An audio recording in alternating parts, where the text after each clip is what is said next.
Thanks for joining us tonight. A huge holiday weekend is almost here, and Minneapolis city leaders are anticipating big crowds.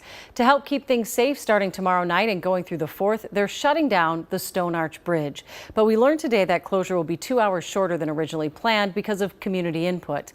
It will now close at 10 p.m. instead of 8 and will reopen at 6 a.m. Danny Spiewak spoke with the safety commissioner today for more insight into the city's plan. Danny? Well, Julie, police had their hands full in Minneapolis last year on July 4th. As many of you probably remember, police responded that night to hundreds of calls just in that night and those early hour mornings of the next day alone, including illegal fireworks in the Mill District and a shooting that injured 7 people at Boom Island Park.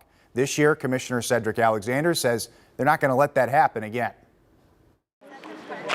Each neighborhood has its own character. Eileen Johnson organizes safety walks across Minneapolis. Yes, because we all have a common goal. Ahead of July 4th, she led a group this week through the Mill District, where memories of last year's fireworks remain fresh. It's not an easily forgettable night, but we feel confident for this year.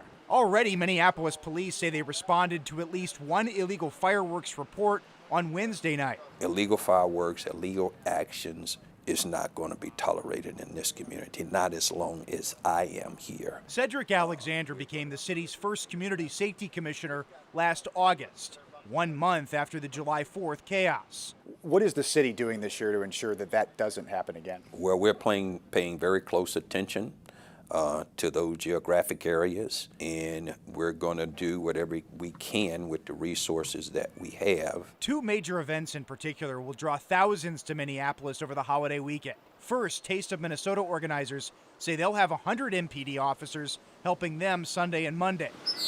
Also Monday, MPD will play backup to Park Police with the laser light show at Boom Island Park.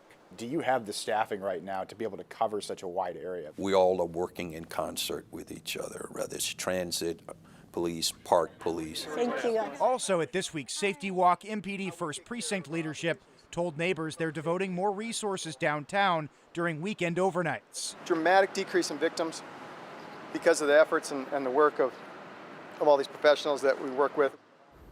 Now, Park Police are also playing a big role in safety this weekend. The Park Police chief actually said earlier this year that 4th of July is generally one of their busiest times, and they will be keeping an extra close eye on those picnic sites that really tend to get packed. It's going to be busy, but it sounds like the city has a plan. All right, hope it's safe. Thanks so much, Danny.